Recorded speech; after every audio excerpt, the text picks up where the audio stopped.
sedeći dole i pažljivo slušajući stihove, komentare, vašu želju da učestvujete ponavljanjem stihova, srce mi je bilo ispunjeno radošću.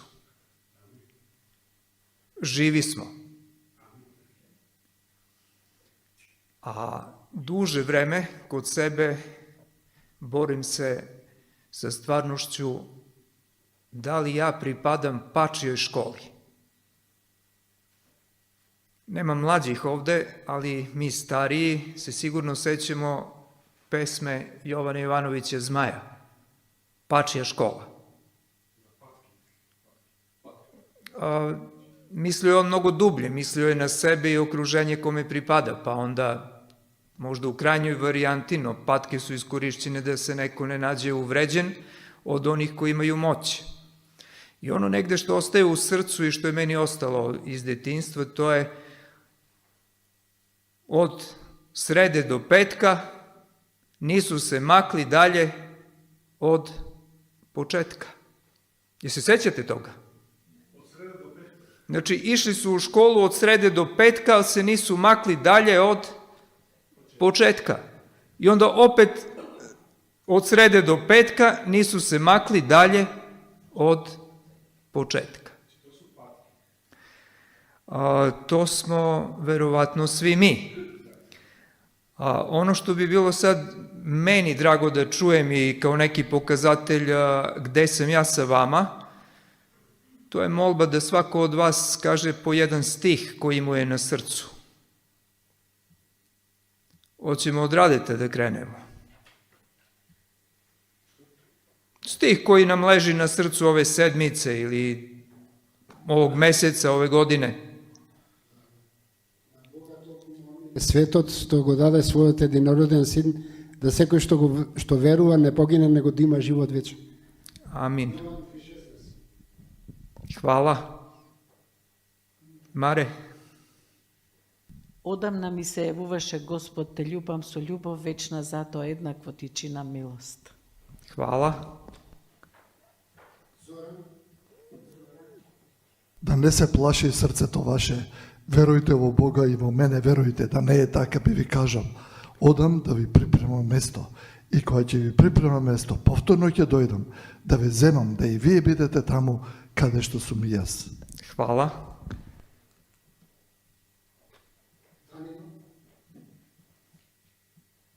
Ги подигам очите своји кон горите, од каде ми доаѓа помош.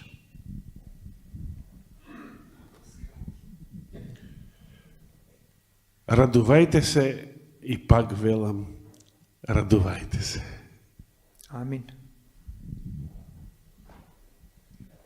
Благослови го душо моја Господа и све што е во мене свето име Негово. Благослови го душо моја Господа и не заборави ниедно добро што ти учинио.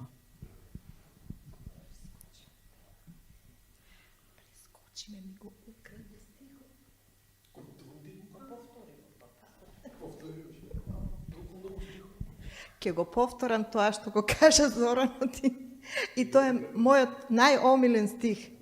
Нека не се плаши срцето ваше. Верувајте во Бога и во мене верувајте. Ќе отидам и ќе ви припремам место. А да не е така, во куќата на мојот отец има многу станови. Ќе одам да ви припремам место. А да не е така, зарем би ви кажал. Кога ќе одам да ви припремам место, ќе дојдам и да ве земам и вас, да и вие бидете таму кај што сум јас. Amin.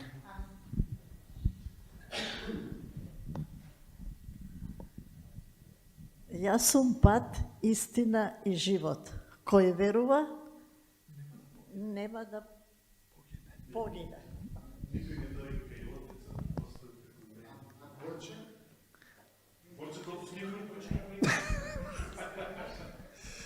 Па ја не можам да цитирам точно во Еремија беше, значи дека Господ за нас подготвува иднина и надеж. Како беше таа Еремија, не знам, не ми текнува кај беше. Gospodi jednako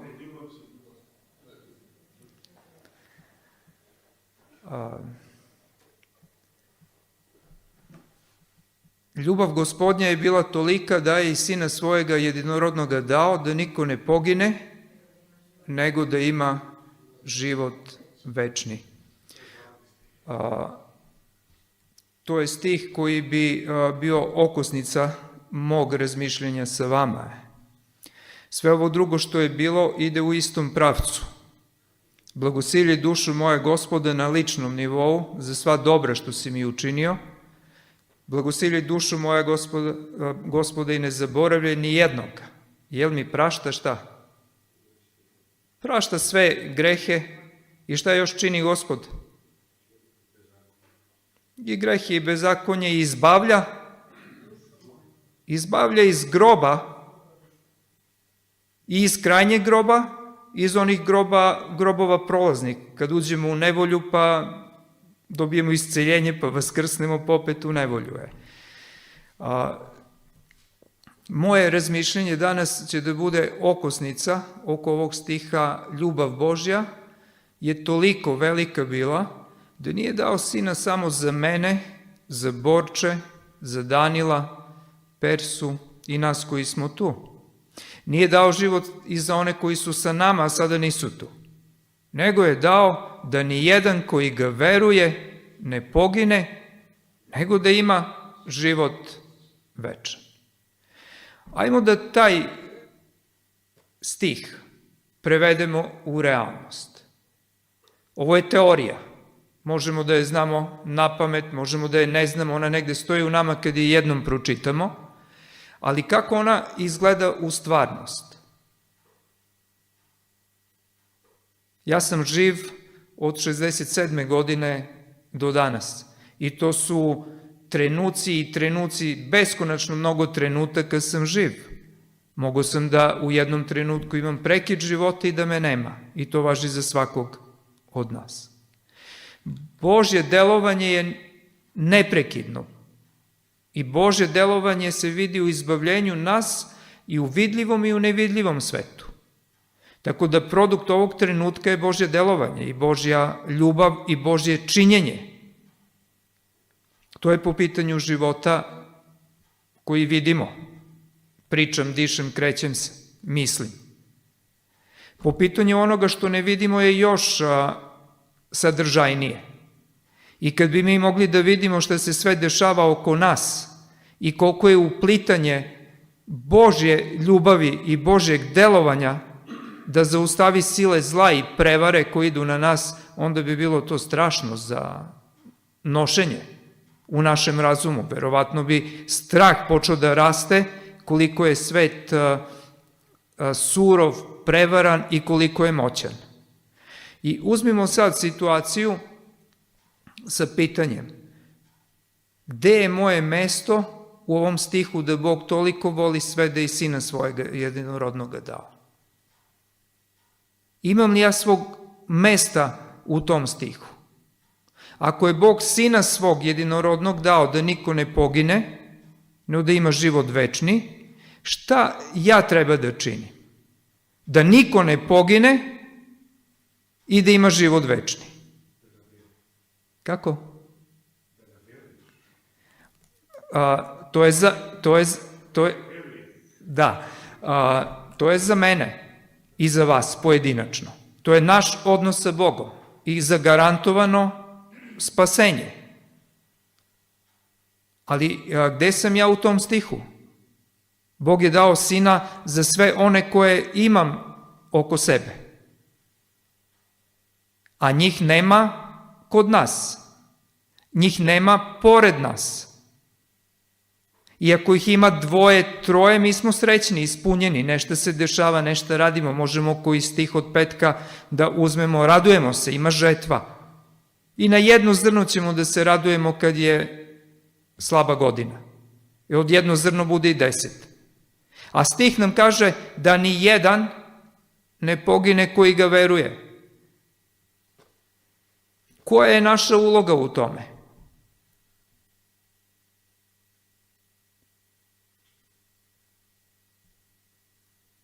Ja sam imao radost dolazeći ovde, sećajući se svih dobrih stvari koje sam doživao u ovoj crkvi. Moj početak i onda sve nadalje što je išlo. A onda sad sedeći ovde, kreće razmišljanje gde smo mi koji smo bili ovde, bilo nas je mnogo. 89. 90. ovo je bilo puno. A svet sada nije brojčano manji, no brojčano je više. Šta je to što nas udaljava od Božji svet i Božje mogućnosti koje su nam stavljene na raspolaganje?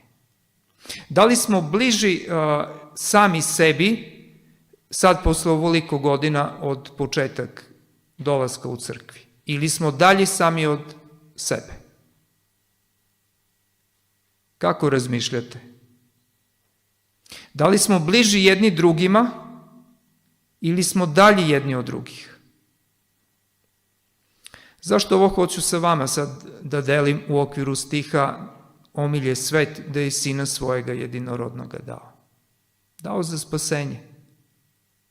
To spasenje podrazumeva dao i za izbavljenje iz tekućih životnih problema, jer život se ne završava smrću kao nečim što se desi u trenutak.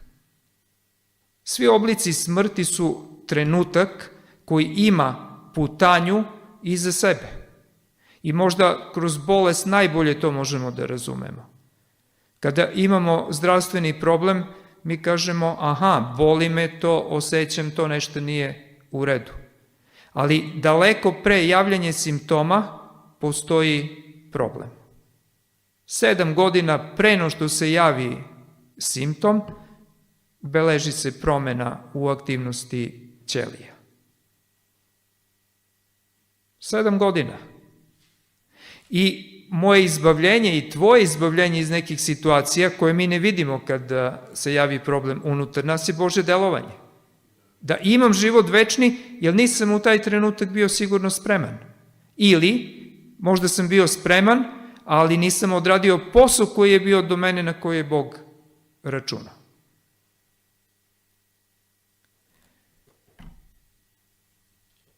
Danas je situacija svima haotična koji se bave razmišljanjem o dešavanjima u svetu. Ono što je dominantno u mom sagledavanju zbivanja u svetu vezano za rat, ne ovaj sad u Iran, nego početak rata u Ukrajini, je to da bezakonje nema više pokrivala.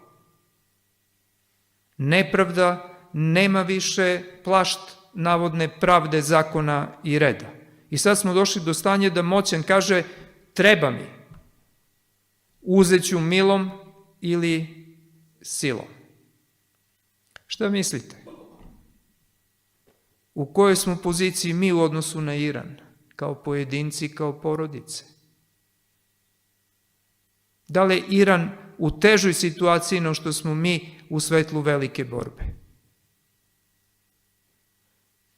Ovo je sad kulminacija rata u Iran u odnosu na period od 20 godina embarga, sankcije i restriktivnog ponašanja sveta prema njima.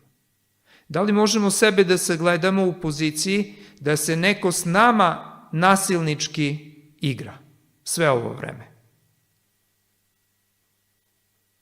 Ako i nije, da smo svesni sad da u svakom trenutku mogu s nama da se igraju do krajnjeg oduzimanja života.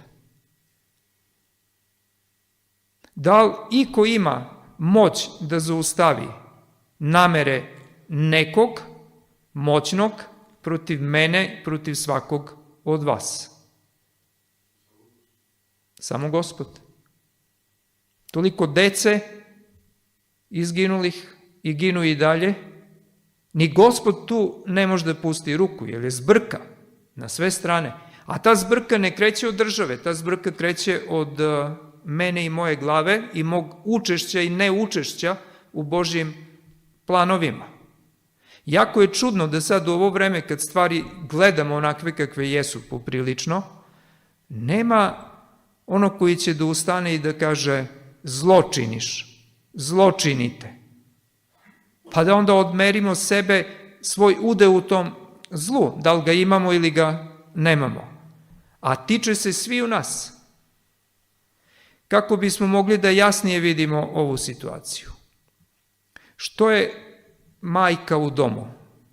Po stihu što smo slušali malo pre. Jedno je bilo da je kraljica u domu, a drugo? I propovednica i misionar, i to ide u razvodnjavanju na konkretan život. A što smo mi kao crkva za ljude oko nas? Za Božju decu koja nisu došla u spoznaji istine. Kako ide prvosveštenička molitva? Gospode, šta treba Gospod da učini? Zašto se Isus moli? Da svi budu jedno kao što smo mi. Ja u tebi, ti u meni, i da svi jedno budu. Šta kaže duh proroštva za ove reči? Ovo je krajnji cilj Božjeg delovanja duhom među nas. Šta nam kaže duh proroštva? Što je ono što će da privuče ljude? Jedinstvo koje će da vide među Božjom decom. Sve drugo što ću da činim može da ima efekat svedočenja, nekog bljeska u tami. Ali krajnji efekat privlačenja kao magnetna sila je jedinstvo i zajedništvo. A jedinstvo i zajedništvo može li da dođe ako ja unutar sebe ne izgradim zajedništvo sa Bogom? Ne. Ali jako puno može da pomogne jedinstvo između nas, jer to je put izrastanja. Ja bi sad da razmišljamo na temu šta nam valja činiti u ovo vreme, koje je za sve ljude u svetu je vreme Armagedona, znali ili ne znali što to znači. Znači, obeležje ovog meseca u Srbiji, da onaj koji nikad nije čuo za Isusov drugi dolazak, za Isusov prvi dolazak, bez obzira na stepen učenosti i mesta koje zauzima, spominje Armagedon, spominje prvi dolazak za Jevreje, spominje drugi dolazak za hrišćane, razdvaja ih na liberalne i u osnovi govori o blizini i neizvesnosti trenutka za kraj sveta. Jesmo svesni dokle je svet stigo za ovo kratko vreme? Znači, godinu dana unazad o ovome nije bilo ni nagoveštaja u mašti. Da će i muslimanski svet, njihove vođe, pričam za iskustvo iz Srbije, da govore o čekanju drugog Hristovog dolaska, da govore o poganim namerama Amerike i Izraela i da govori o njihovoj suprotnosti u čekanju. Jedni čekaju, kaže, prvi, jedni čekaju drugi, a u stvari oni zlo čine i prizivljaju kraj sveta. Negde presek njihovih razmišljanja je da se ovo sve namerno radi, da bi se isprovocirala reakcija neba. Pokriće za to im je razmišljanje da Bog neće da dozvoli uništenje planete koja je njegova. A ako isprovociraju sukob do nuklearnih razmera, onda očekuju da će Gospod da siđe i na taj način da ubrzaju Gospodnji dolazak. U suštini, svet propoveda ono što smo mi imali privilegiju da slušamo u crkvi i da saznajemo iz duha proroštva, ne da bi znali, nego da bi mogli da iskoristimo na izgradnji tela Hristovog, koje će da bude jasna svetlost za ljude koji su u tami. Moja dilema i pitanje, ako ja ništa ne činim u sklopu stiha što brat Rade iznese, s onim što mu je na srcu bio, za te druge, da li će Gospod da čini nešto vanredno za moje bližnje i najbližnje? Mi smo ovde u godinama i svi imamo nekog iza sebe.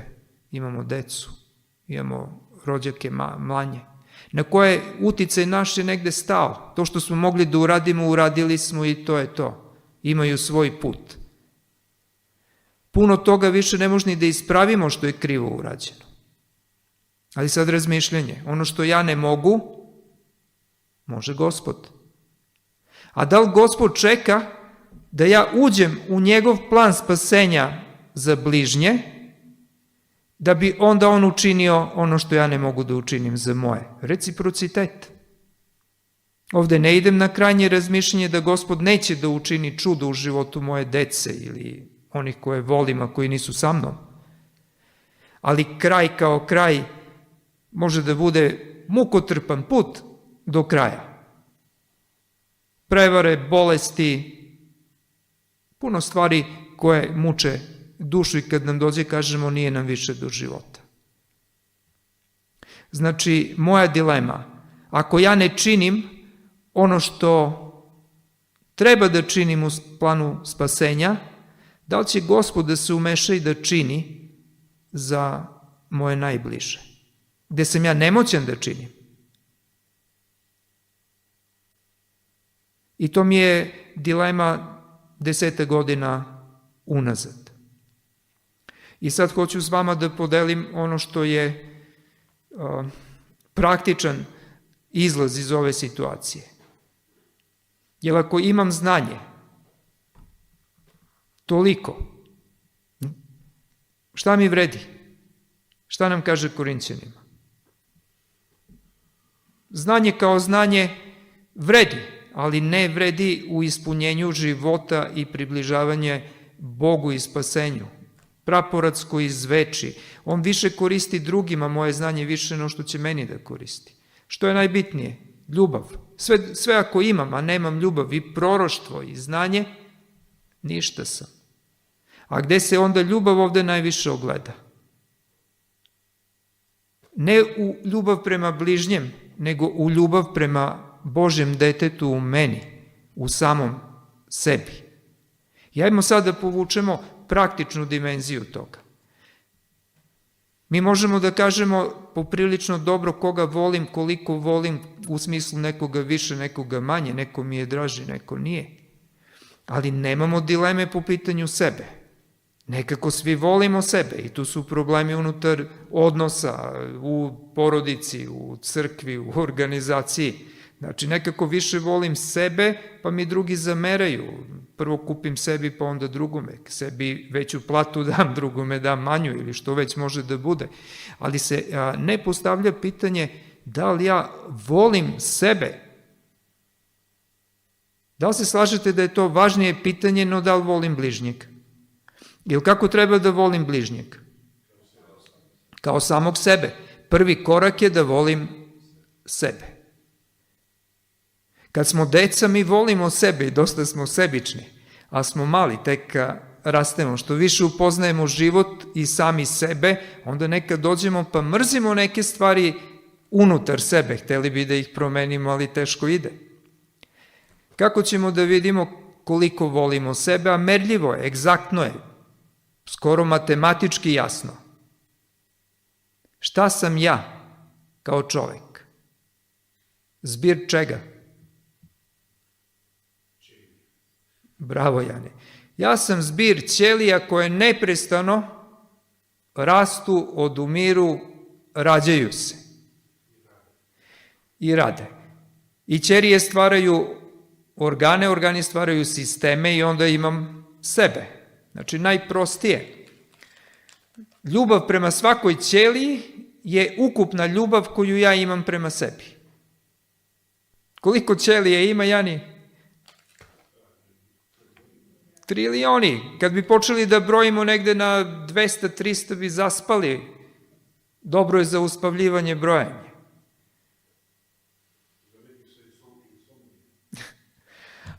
Ne bi mogli da ih prebrojimo. Ali šta možemo da uradimo? Nemam puno organa. Imam srce, imam mozak, imam pluća, imam bubrege, imam jetru, usklađenu celinu i moj odnos prema pluća, moj odnos prema srcu, moj odnos prema želucu, moj odnos prema bubregu je merljiv. Koliko ja volim svoja pluća ako ulazim u prostoriji gde je dim ili koristim cigarete. Volim ili ne volim svoje pluća? Mnogo je jasno, ne volim dovoljno. Nekako mi je prikladnije volim, ne volim, marim, ne marim me udaljava od suštinu. Kad uzmem da jedem ono što nije dobro za moje telo, a mi znamo što je dobro, što nije po Božoj reči koja je data za popravljanje, onda mogu da merim koliko volim sebe. Mogu da volim malo, mogu da volim osrednje, mogu da volim mnogo. Pozvan sam da rastem u ljubav, da onda volim više. Ono što malo znam, da mi malo odgovornost. Ono što mnogo znam, da mi veliku odgovornost. I mi lako ćemo da dođemo u stanje jednog univerzalnog testa, a to je dijagnoza. Da li sam zdrav i koliko sam zdrav. Kako se ogleda zdravlje? Osetim da nešto nije dobro sa mnom, pa kažem to i to mi nije dobro, pa sam bolestan po nečemu. Ali zdravlje po definiciji je nešto sasvim drugo. Zdravlje po definiciji je opšte blagostanje i tela, i duše, i duha. I ako uzmemo tu definiciju koja se još nije menjala, zdravstvena definicija, ima li zdravog među nama? Teško. Ali su teška i vremena. Rat je mnogo veći za mene i tebe, no što je rat u kontekstu Amerika, Izrael, Iran. Jer tamo se dešava nešto što nije u domenu naše volje, a rat za nas je u domenu naše volje i naše odluke i našeg kontinuiteta odnosa poslušnosti prema Božjim uredbama. I ako ćemo od toga da krenemo, šta nam je uteha, šta nam Biblija kaže? Ima li zdravog?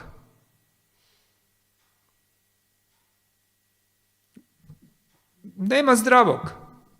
A šta je još opasnije za vreme u koje smo sad? Čega se Isus najviše boji? Da li ću da nađem nevernog čoveka, da li ću da nađem veru na zemlji? Znači onda najopasnija borba i najopasniji rat je rat za očuvanje vere. Iako od sebe vidim da mi je vera bila mnogo veća na početku, kad sam mnogo manje znao, kad sam došao u crkvu nego sad. Za 40 i nešto godine kao da se nakupila paučina, prašina, ispletenost nekih okolnosti, a po čemu manja? Sam dolazak u crkvi je bio praćen da u Vranju nije bila crkva. Bio jedan vernik koji je sedao u selu. Za 2 godine bilo je 16-17 u crkvi krštenih. Za 4 godine bilo je 45 u crkvi krštenih.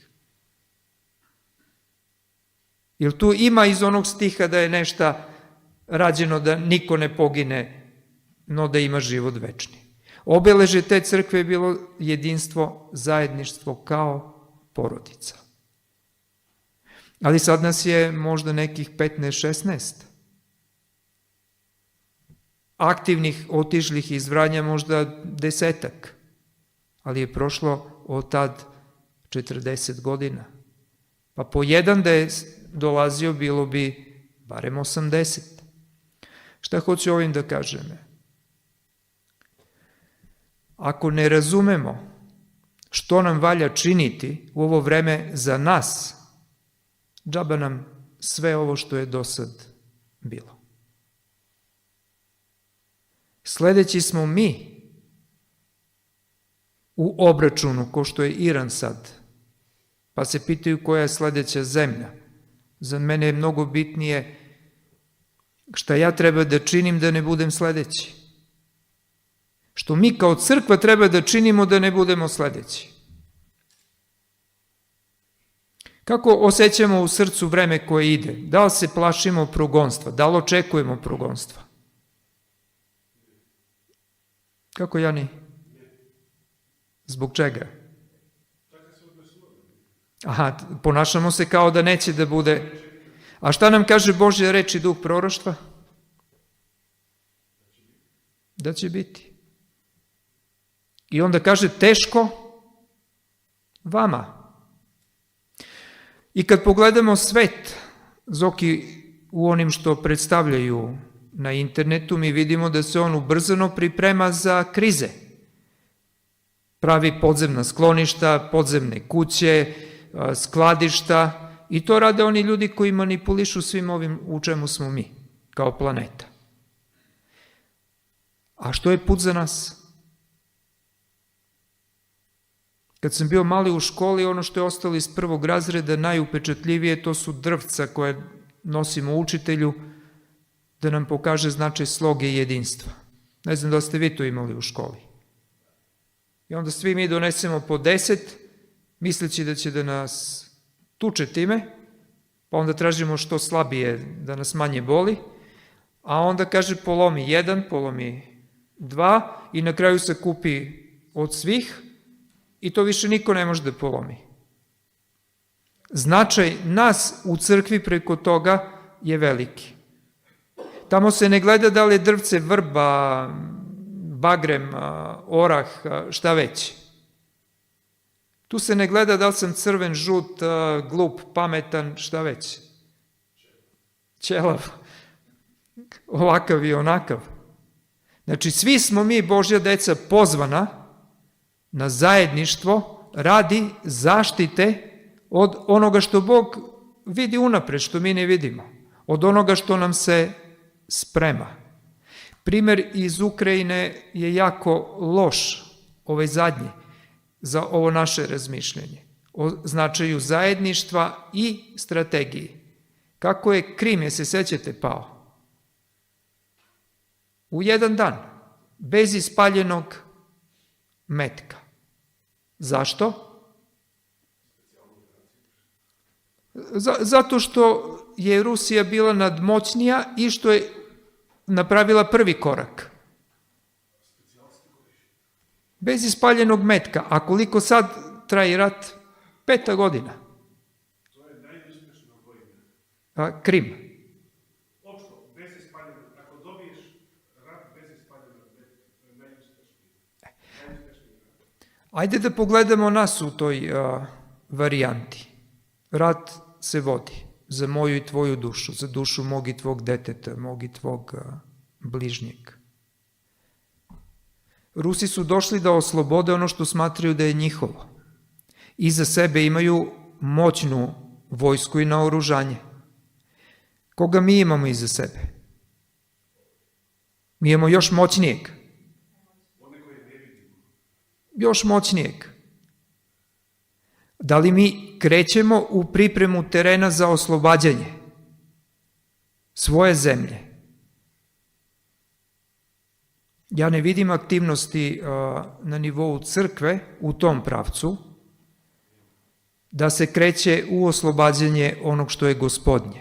Postoje posebna mesta koje Bog predvidio da budu njegovi svetionici i infrastruktura za delovanje u pravcu onoga da niko ne pogine. Zamislimo autoput koji nema benzinske pumpe unapred ocrtane. Ili ih uopšte nema. Kakvo bi kretanje bilo? Dok imaš goriva ideš, onda staneš, pa zoveš da neko donese u kanti, a ovako pešice pa nosiš opet, a ovako se zna planski gde je koja pumpa. Bez benzinske. Možda zove što ne idu na benzin.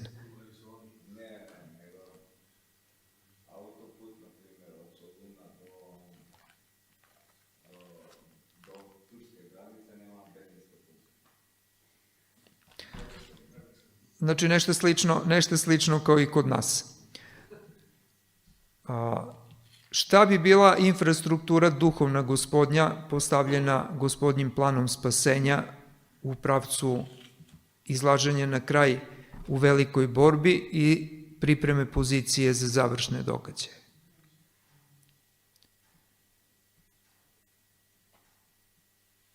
što je ono što svakoga od nas najviše muči. Neuspeh u borbi protiv sebe. A šta prvo strada?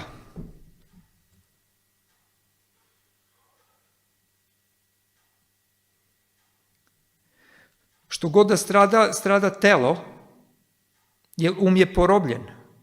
Poziv je nama da se obnovimo, promenimo obnovljenjem uma. Ajmo sad da vidimo šta smo propustili u svom ličnom životu. Mi govorimo o blizini kraja, ali nikako da čvrsto stanemo na drugu nogu i drugu ruku propovedanja trostruke anđelske vesti. Trostruka anđelska vest se i nešto ne propoveda. Da li ja propovedam sam za sebi, to je pitanje, negde sam ušuškan, da tu sam ja, siguran, bezbedan. Ali zašto je data zdravstvena reforma? Šta nam duh proroštva kaže? Desna ruka, ali šta kaže? Ne samo desna ruka, nego će ona da bude kao elitna jedinica koja ulazi prva. Koja oslobađa Krim. Ona je prva koja će da uđe na neprijateljsku teritoriju i da napravi prostor za delovanje ove evanđelske vesti, koje je iznad zdravstvene vesti. Što to u našem praktičnom životu znači? Sve ono što je dato u zdravstvenoj reformi, dato je radi mene i tebe i radi mojih bližnjih, radi našeg blagostanja, koje će da nas izdvoji od drugih. I pogledajte kolika je svetlost data, da sada naučnici kada proučavaju značaj navika u životu sa dužinom života, izdvajaju 4 zone u svetu koje su dugovečnije od drugih. U te 4 zone spada i Loma Linda.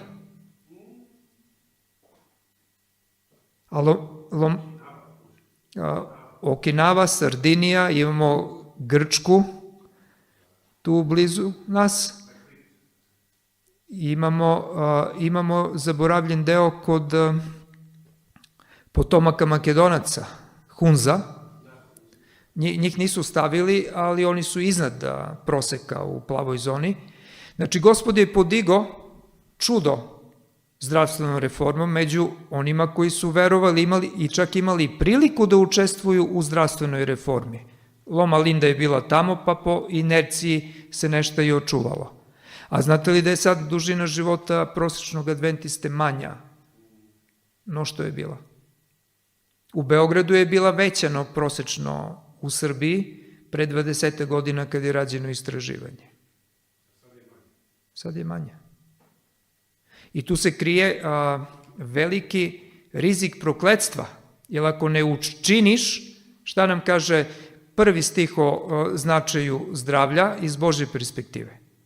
Ako dobro zaslušaš glas Gospoda Boga svojega i učiniš i uradiš i prigneš uho svoje, ni jedna od ovih bolesti neće doći na tebe.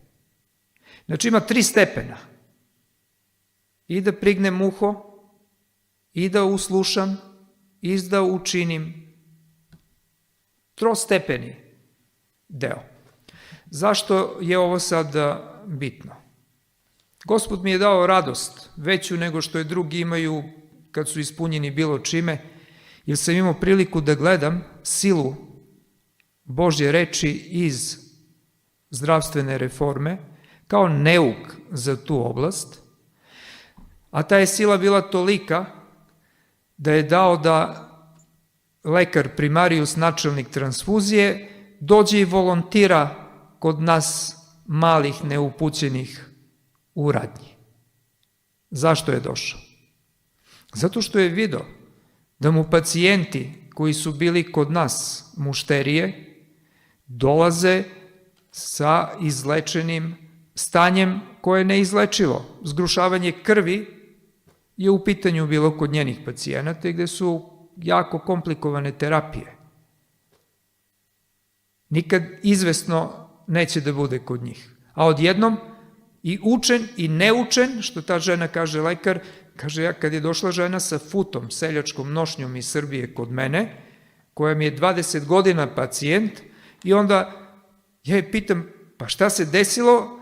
Jesi bila kod drugog lekara? Ne, bila sam tamo i tamo. I šta si dobila? Nemam pojma, neke travke, neke trice i njen problem bio rešen. I kaže, onda sam rekla, Slavice, džaba tebi studiranje, džaba tebi muka, kad ti imaš holesterol i trigliceride, sebi ne znaš da rešiš, a rešavaš drugima veće probleme vezane za zgrušavanje krvi. I nikako me nisi rešila. I onda je došla da vidi šta se dešava. A onda je ostala dok sam i ja bio u radnji. Do 2 je na poslu, od 4 je u radnji do 8. To je neka slika bila za mene o moći zdravstvene reforme. Nije uobičajno. Nije došla da radi za novac. Došla je da nauči nešto za sebe od nekoga koji pojma nema. Niti sam ja znao koliko je njih rešavalo probleme, uspešno je, ko reši problem, taj ne dođe ponovo kod tebe. Drugi deo moći zdravstvene reforme vezan za blizinu vremena teškog i progonstva. Kada krenemo u Božjem pravcu s onim što je Božje, onda ima puno nevolja. Ja sam imao i tu privilegiju da crkva pravoslavna ustane sa svim što je mogla protiv tog što radi. To je išlo dotle da je crkva postala trgovina i otvorila radnju poput naše, naspram naše radnje, sa zabranom sveštenicima da posećuju našu radnju i sa obavezom sveštenika da uče vernike da dolazak u našu radnju je rušenje pravoslavlja u gradu. I zamislite sredinu koja ima 60.000 stanovnika gde se skoro svi znaju, kad ti dobiješ anatemu, ako odeš tamo, ti si na putu da te izopšte iz crkve. I ti podržavaš sektu. A mi živimo od toga sa mukom. Jedva kraj da se staviš kad je sve u redu, a ne ako ti neko stavi. I to je išlo sa članak u novine na 2 stranice. Poziv na bojkot. Svaki dinar dat u toj radnji je finansiranje sekti u gradu i rušenje pravoslavlja. Znači, to je išlo toliko daleko da je došlo do mog procesuiranja i sudskog i nameštanja i pokušaj hapšenja za utaju poreza gde nema porez. Mene je spasilo to što sam radio posao u okviru zdravstvene reforme, pa sam nekom čoveku, za koga nisam znao ko je, dao knjigu i preporuku, što da mislim može da proba da učini, ali mislim da proba, ne znam, sa izvesnošću, ili je došao sa VMA kao neizlečen slučaj. Čovek je, hvala Bogu, sebi rešio problem koji je imao, sa tim preporukama i knjigom koju je čitao, ali je zaboravio da mi vrati knjigu. I u trenutak kritičan za moje hapšenje dolazi sa inspektorom koji je bio taj koji treba da me hapsi, zainteresovan za slučaj, je li priča bila da sam ja bezobrazan, drzak, kriminalac, ne prezam od ničeg. Pa to možda i nije, to mi nisu rekli. Ali suština, on je rekao, ja tog čoveka znam, nemoguće. Ništa od toga ne može da bude stvarno. To je miran, krotak čovek koji živi za druge, ne živi za sebe. I onda je došao i kaže, poznaješ li me? Ne mogu da se setim. Kaže, ja sam onaj koji je došao kod tebe sa nerešen problem na koži sa VMA. Sad se sećam, ja sam inspektor za privredni kriminal, načelnik odeljenja u Vranju i došao sam da vidim zašto se sprema tvoje hapšenje i da li je tačno da si ti onaj koji je pretio ubistvom inspektoru. I onda je saznao priču i okrenuo se kolegi i kaže, pa šta mi nisi rekao je? Ti si taj koji si pretio njemu, a on ti je samo rekao da može da bude gore po tebe. Da li vidite liniju povezanosti zdravstvene reforme sa vremenom krize u koju možemo da dođemo? Njemu nije. Ali duh proroštva rešio je. A nisam ni ja. Nije ni moje angažovanje, ali to je neko dečije verovanje onome što piše u duh proroštva, da možemo da stanemo kao ruski vojnici na Krimu, jer znaju ko stoji iza njih. I sad praktičan deo. Što treba da učinimo, mi kao zajednica, ovoliko koliko nas ima, da može da poteče Božja sila predviđena za vreme posletka.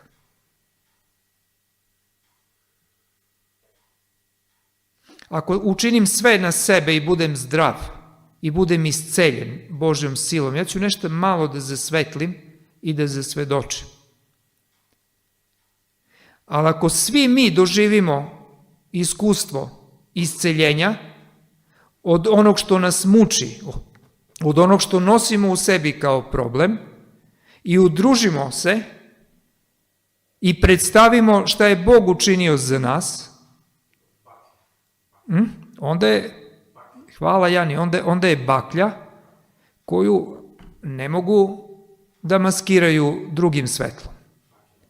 Ta će baklja da bude dovoljna da u tami koja ide i sve je veća i veća, svetli daleko i kao baklja. Pitanje ključno, hoću li da budem zdrav? Ja trenutno imam problem sa zaglavljenim kamenom u Bešici i pratećim problemima s tim i nosim kateter već 65. dan. Ne znam kako je kod vas. Ja za svoj problem znam ili je postao vidljiv. Dok nije bio vidljiv, osjećao sam ga, ali ga nisam smatrao nekim ozbiljnim problemom. Uz to ima i u bubreg. Ali ovaj u Bešici pravi probleme. Znači, verujem da svako od nas nosi neku muku. I verujem da svako od nas je prošao teška iskušenja po pitanju zdravstvenog stanja bližnjih. Izvoli.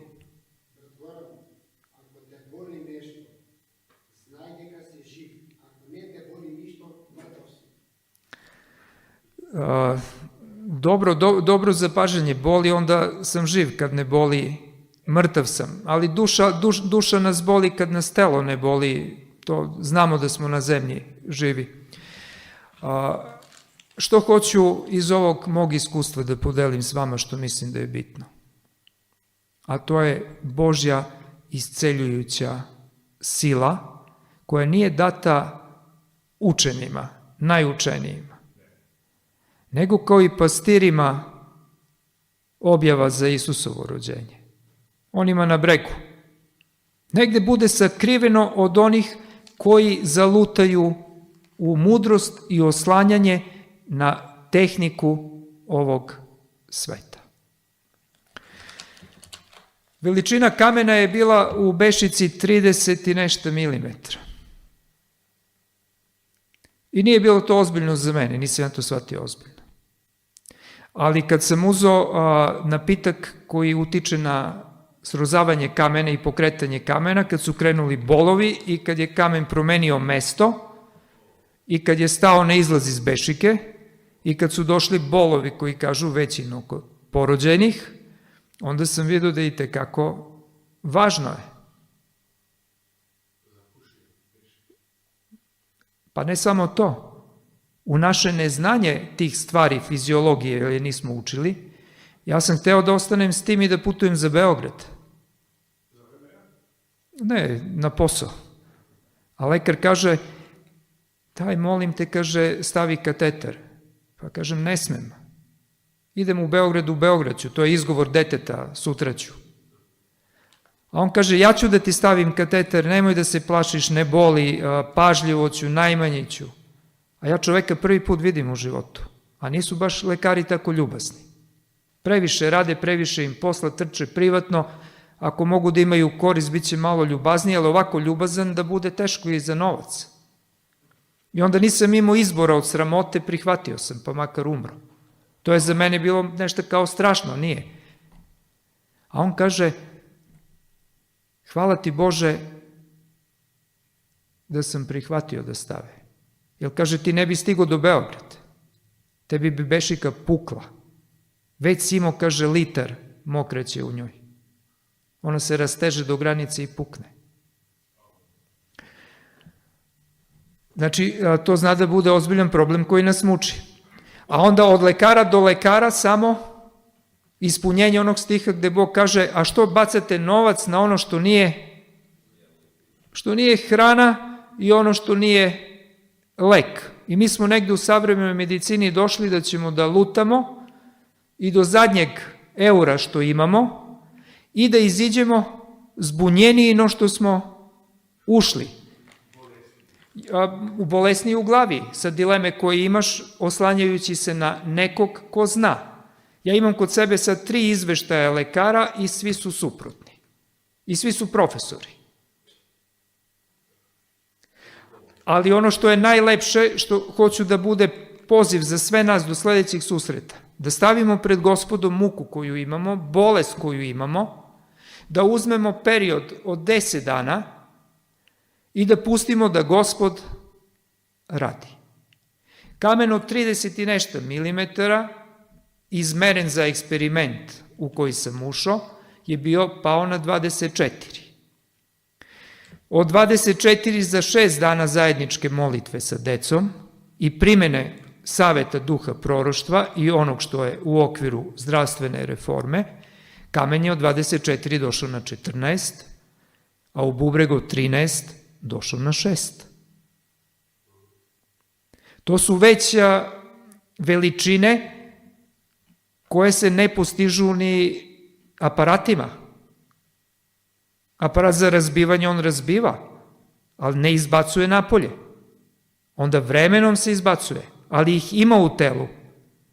Za to vreme ronjenje kamena nije bio ni jedan bol. Ni jedan bol. Znači, to je Bog ronio u prah, da nemamo ni bol. To je vrhunska medicina, najskuplja, koja može da pomogne nekom ko ima puno novca. Ali opet ima i teže metode dok se dođe do kamena. Ako je Bog mogao kamen, u moj slučaj, ali to samo da mi pokaže na ovom putu šta može sve da učini, ima li što ne može? Može sve. Moj poziv za vas, da stavimo pred Gospoda zdravstveni problem koji nam je, ajde da kažem, najteži da ga imamo, da u naredna 10 dana formiramo molitvenu grupu, uđemo mi u molitveni red, 3 molitve za taj problem, redovno jutarnje,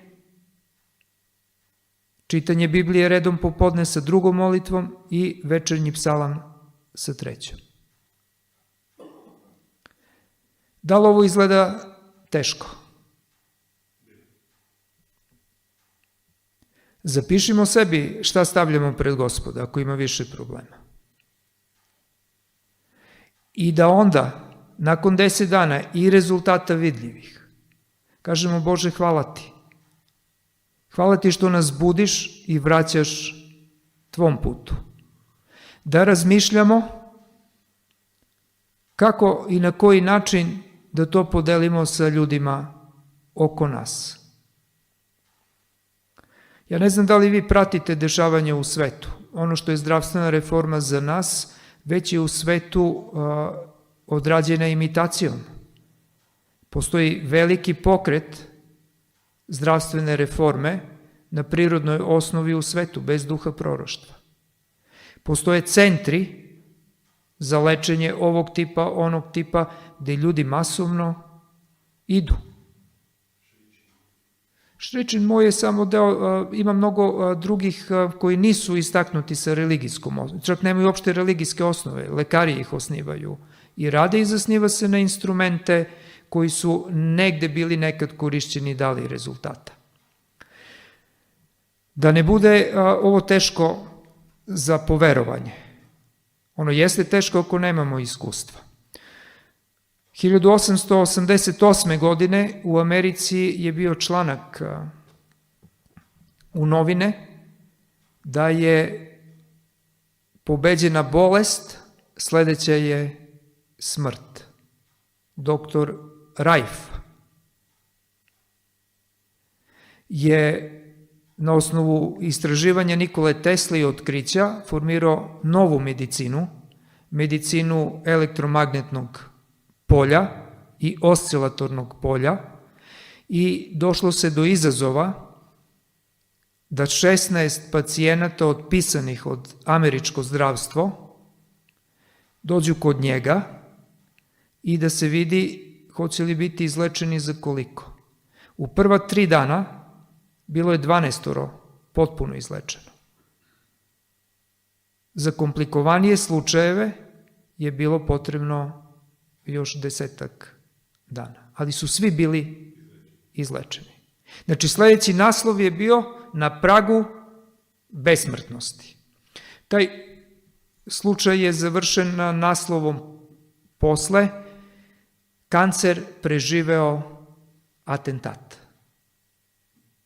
Znači, rad tog doktora je bio nazvan atentat na kancer, a nije preživao rad doktorov, ali kancer preživeo je.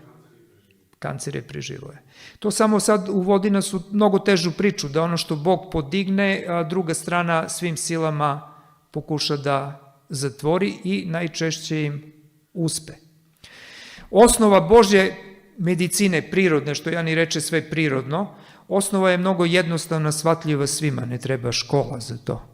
A to je potvrđeno eksperimentom Nobelovca, Francuza, koji je uzeo da pokaže da uzrok svih bolesti je prljavština. Da li imamo paralelu sa Mojsijevom knjigom? Šta je bila medicina u Mojsijevo doba? Prve odredbe su bile higijenske, o higijeni. Ali higijena spoljna podrazumeva i higijenu unutra. To Adamu i Evi nije trebalo zato što je sve bilo čisto oko njih. I to što su jeli je bilo čisto i navike su bile prirodnije no što su sad kod nas. Šta je doktor uradio da pokaže? On je uzeo embrion pileta, stavio ga u rastvor metabolički i održavao rastvor čistim. Pile može da živi, kažu, 11 do 12 godina maksimalno, ako preživi 4. godinu kada treba da pronese jaje. To mu je kritičan period. Kad to preživi, kaže, pile koko živi 11-12 godina. Embrion doktorov je živo 28 godina. A uginuo je zato što je doktoru, već je krenuo Drugi svetski rat i njemu više nije bilo interesantno da i dalje, jer je vidio da može da ga održava faktički u životu dok je i on živ.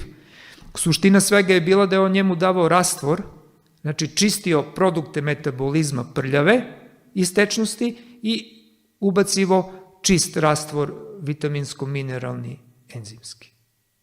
I ako uznemo svoje ćelije da posmatramo kao osnovnu gradivnu jedinicu, to se isto dešava. Produkt metabolizma stvara prljavštinu, čišćenje prljavštine iz tela bude blokirana lošim navikama, lošom hranom, lošim sistemom oko nas zračenja. Sad ne idemo na detalje šta stres čini, šta čini nitrit, nitrat i hemija koju unesemo. Problem je što mi nemamo dovoljno dobro čišćenje tela. Jetra koja je jetra najmanji problem, ona se čisti za 2 dana prirodnim putem. U 4 dana imaš regenerisanu jetru skoro sve. Ali je mnogo veći problem ćelijski nivo i međućelijski. Evo jedan prost primer. Naš način života nas je doveo dotle da problematično dišemo. Disanjem 70% prljavštine izlazi iz tela. A ključni element u disanju je da dijafragma služi kao pumpa za limfne tečnosti. Limfa je ta koja čisti ćelijski i međućelijski prostor. Ako dišem punim plućima, trbuh, grudni koš gore, ja pritiskam dijafragmom i pravim pritisak na limfni deo. I ona može da radi dobro. Kod srca imamo pumpu koja pumpa, ali pumpa vensku krv. Tu nema problema. Kakav god da je srce, ono pumpa dovoljno jako da se krv kreće. Ali je problem u zastoju limfe. Znači, za početak, ajmo da u ovih 10 dana učimo, ko kako može, ako nema ideje, nek me pozove da mu dam materijal, da ispravno dišemo. Ispravno disanje je otprilike 6 do 8 udisaja i izdisaja u minuti. Prosečan čovek ima 12 do 15 udisaja u minuti. To je površno disanje. Znači, moć disanja pravilnog je toliko velika da može da iznenadi bilo kog profesora fakulteta koji se bavi proučavanjem time. A drugi deo što je bitan da shvatimo u ovih 10 dana ako idemo sa promene, znači ima puno materijala u okviru duha proroštva i primene duha proroštva u praksi koji su već napravljeni kao procedura, kao protokol, da mnogo ne lutamo, jer bilo bi teško da lutamo i da otkrivamo Ameriku na već otkrivenu, nemamo ni vreme. Hleb, naš nasušni, hrana, od koje reči je sastavljena? H je kod hranu prvo slovo, kod hleb H.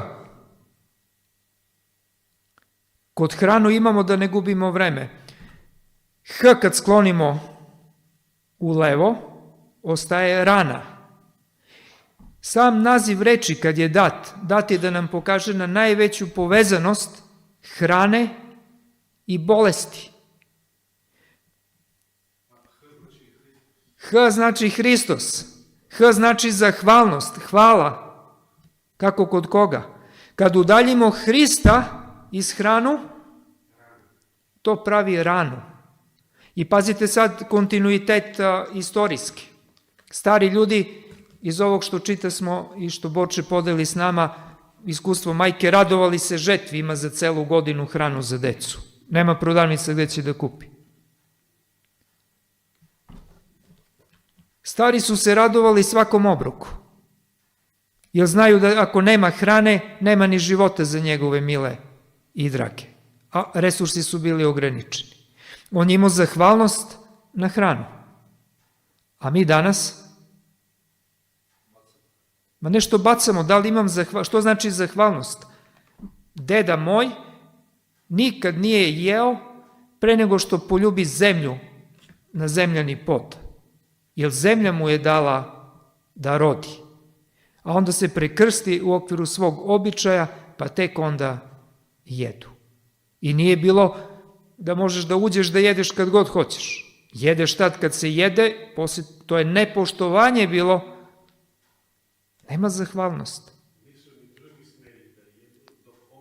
Dok on ne sedne da jede. Pogledajte, sitnica bi rekli, a odslikava odnos prema životu. I onda bilo 3 lekara na 10.000 stanovnika, a sad ima na 50 stanovnika 1 lekar i svi bolesni. A kod hleba je ista situacija.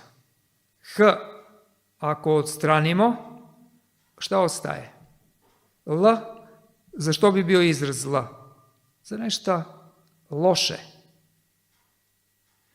A u vekni dobro hleba ima više religije, što kaže duh proroštva, Borče, se sećaš? U vekni dobro hleba ima više religije no što mnogi misle. I to je negde okusnica zdravstvene praktične reforme. U vekni dobro hleba. A dobar hleb je onaj po duhu proroštva koji nema kvasac, koji nema pecivo, koji je rastresit, koji je mek i koji se dugo održava, koji ne buđa. I bez kvasca misli se industrijski, sa majom, a onda bude rastresit i bude ko što treba.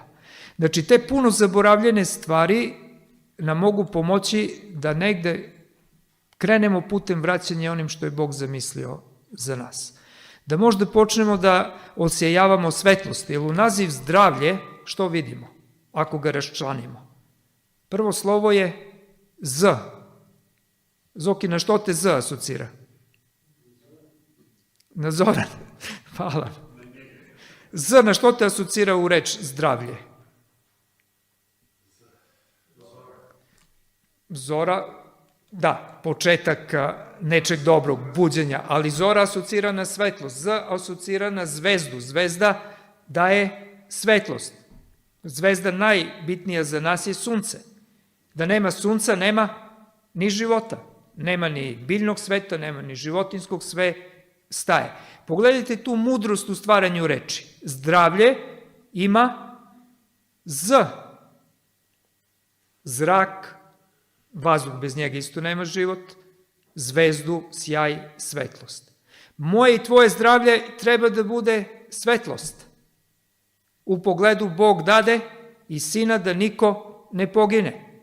I kad nas neko vidi zdravog, onda dođe i pita, on dovoljno da te vidi raspoložnog i veselog, pa pita, kako uspevaš da budeš vesel, a ne da budeš zdrav. A ako budeš zdrav, pa dođe onaj koji leči druge da pita kako da on bude po nečemu zdrav, jer smo mi izišli iz okvira ovog sveta. Jer su sad druga pravila, nisu više ova pravila da je sve teško i nedostižno i mučno. Znači, male stvari, ako ih verom kao dete prihvatimo i korak po korak idemo, onda nas uvodi jedan svet Božje pripreme za završne događaje. A nas čeka ne završen posao onih koji su bili sa nama i veći od nas.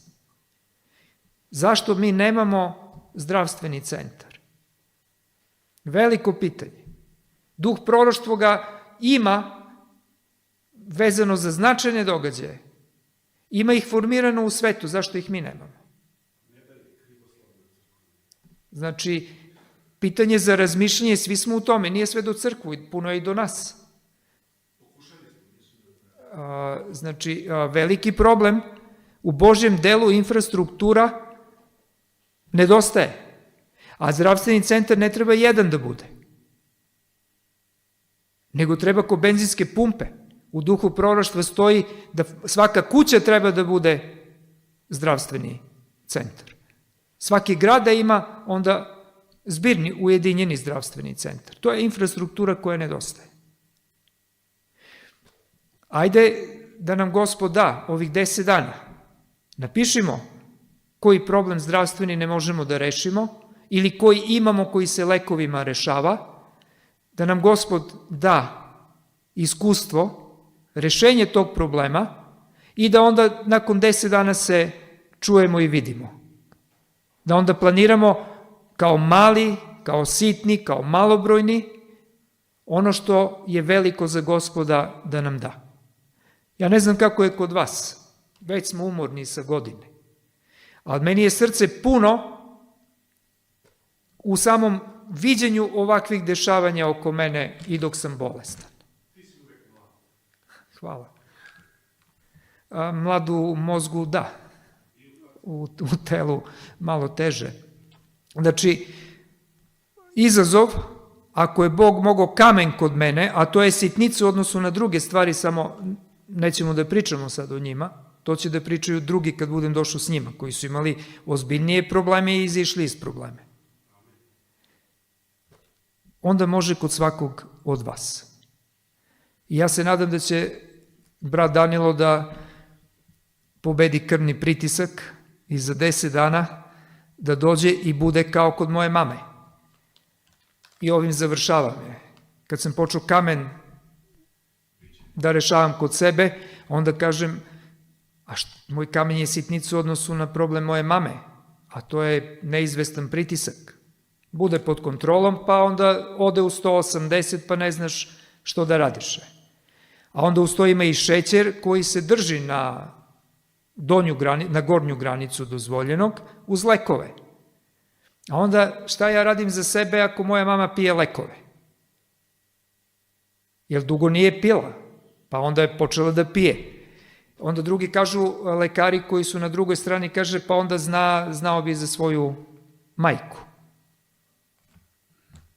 Džaba vidi se na njegovu majku, a to što se na drugima vide veća dela nije bitno. A onda kaže, mama, hoćeš ovih 10 dana dok sam kući da budeš poslušna, jer mi adventisti imamo najtežu bolest, a najlakše reči, a to je sindrom Jonin. Jonin sindrom. Bog kaže ovako, a ja ne da kažem, ajde, malo ću da zakrivim, ja idem suprotno od onog što Bog kaže. I kad imam jedno iskustvo, kad imam drugo iskustvo, onda ja se udaljavam od svetlost Božju i budem posle neprijatelj Božjeg puta koji mi je otkriven.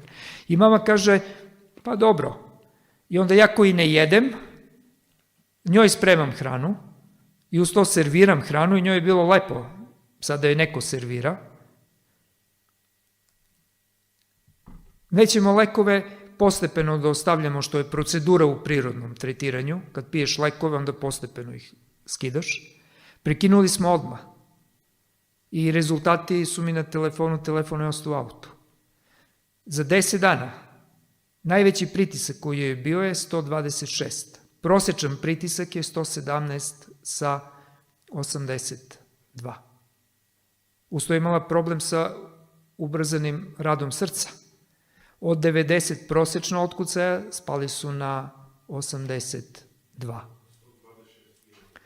Uz to šećer nije prešao 6, a sa lekovima nije bio ispod 6,5.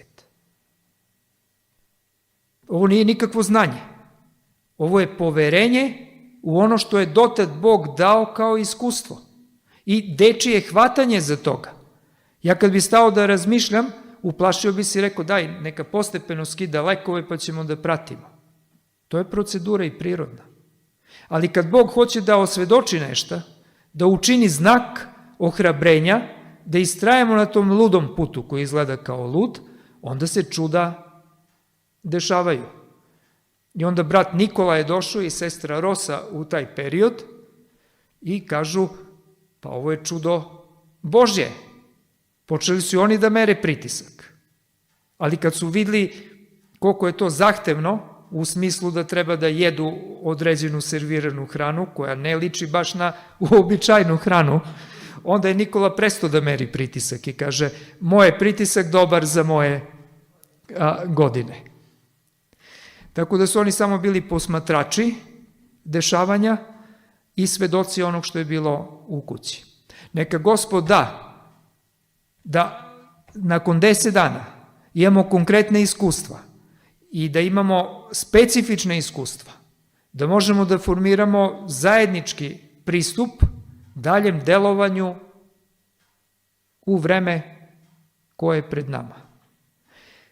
I ne za nas da ovo činimo, da činimo za one koji su nam najbliži, a za koje ništa više ne možemo da uradimo u duhovnom pogledu. To što smo mogli, to pričam za svoju decu i nas koji imamo decu. Što smo mogli, uradili smo. Da ispravljamo, samo ćemo da žabokrečinu izmutimo da počne da miriši, da iskaču žabe i bakterije. To će Gospod da pokrije, ali će onda uradi ono drugo što ćemo mi da radimo za druge ljude. Ja se nadam da će Gospod da svako srce naše oseti radost prisutnosti Božjeg duha i zajedništva i vrednosti zajedništva koje ćemo da imamo. I nemoj da se obeshrabrujemo na stvari koje su bile do sada. Vreme u koje smo ušli je vanredno vreme.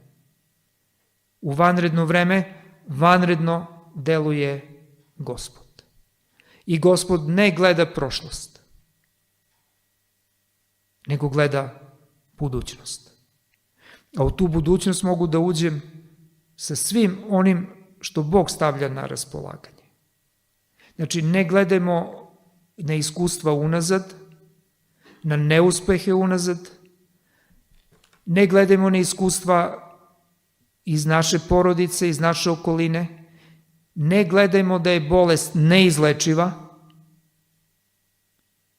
jer to je oko nas, bolest je neizlečiva, krpimo se, ali je podnošljivo, nego gledajmo da je bolest izlečiva i imajmo pitanje pred sobom, hoćeš li da budeš zdrav? Bravo, Jani, hvala. Hoću li da budem zdrav je pitanje za mene. I ne samo hoću li da budem zdrav radi sebe, nego hoću li da budem zdrav radi Gospoda za vreme u koje se nalazim. Jer ono što će drugi da vide, to je samo zajedništvo i blagostanje u koje ćemo da budemo zdravstveno i duhovno. Neka nam Gospod pomogne da se nađemo sa ovim novim iskustvom kao nanovo stvoreni u malom za velike stvari.